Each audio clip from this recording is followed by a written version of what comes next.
This is known as particle-wave duality, and here's an example of it in action, the famous double slit experiment. Imagine spraying a paintball gun at a wall with two openings in it.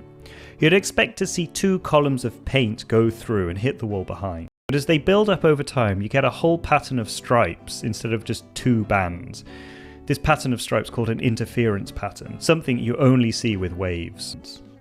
So this shows that electrons behave like waves in this experiment. The question is, what actually happens to this spread out electron wave when you do a measurement? It seems like it goes from this spread out wave to this localized particle. But like I said, there's nothing in quantum mechanics that tells us how the wave function collapses.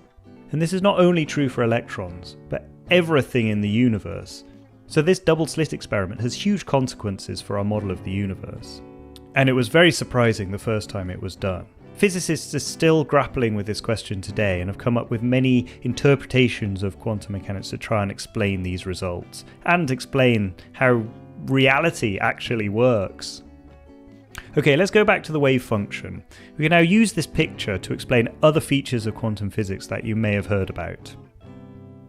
So this is just one possible wave function for an electron, but there's many others, like this one for instance. This says that the electron has a probability of being over here and a probability of being over here, and very little probability of being in the middle. This is perfectly allowable in quantum physics, and this is where the phrase "things can be in two places at once" comes from.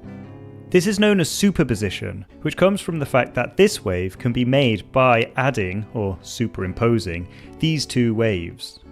The word superposition just means the adding together of waves, and we already saw this in the double slit experiment. And it's not really a very special phenomenon.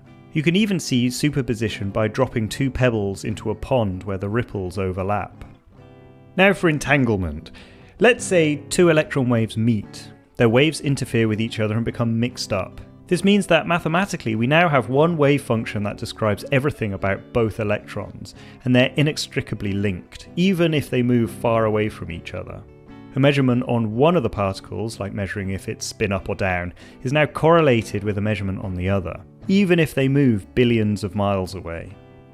Einstein was very uncomfortable with this idea because if you measure one of the particles here, you instantaneously know what the other will be, even if it's billions of miles away.